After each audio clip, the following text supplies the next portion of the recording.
needing everything to be perfect. I've done a video on this beforehand, but it genuinely is one of the most debilitating parts of having a disorder. Whether it was the temperature, the environment, the people I was with, the thing I was watching, the texture, the measurement, the portioning, everything had to be perfect. And if it wasn't perfect, I lost it. If the time I was eating out was not the ones that my anorexia was happy with, it was like the end of the world. This requirement for perfection caused so many rifts within my family. It was impossible to live with me. Funnily enough, life is not perfect. You can't control the supermarket stock. Sometimes you are going to overcook things. The measuring situation, I can't even go there. Any excuse not to eat, that's what my disorder would find. My entire life was spent thinking about food. Everything felt so like high risk. I was just living in a state of such high stakes. When it went wrong, I didn't have any coping mechanisms. My coping mechanism for everything in my life was food. So the one thing that I could control, which was actually controlling me, was food. And when that went wrong, it felt like there was nothing in this world that was safe. My whole life, my whole worth, everything about me was what was on the plate in front of me. That's why it meant so much. I had no identity anymore apart from the eating disorder. So everything that I was eating was almost a reflection on my own worth. I don't know if this makes sense, but I guess the mix of anxiety and the fact that I was literally identityless and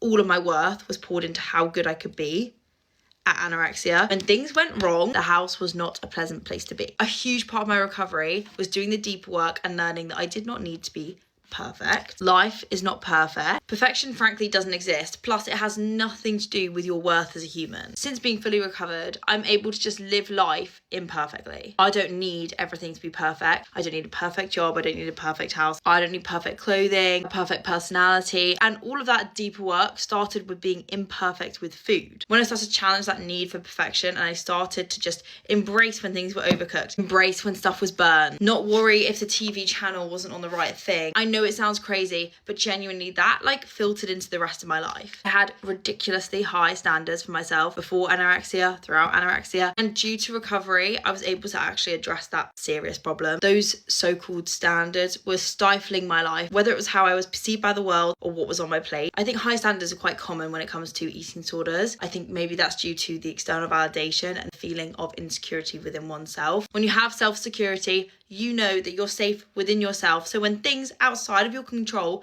go wrong, which actually everything in life is meant to be anyways, you're not rocked because your sense of self is so strong. And that's why the deep work counts. Pretty much all of life was lived outside of those standards. You can live very imperfectly, very happily. So it might start with food, challenging the perfection around food. However, that will translate into the rest of your life. And that's what makes your recovery resilient, but also your life so much more fulfilling. So if it's not the right temperature, eat it.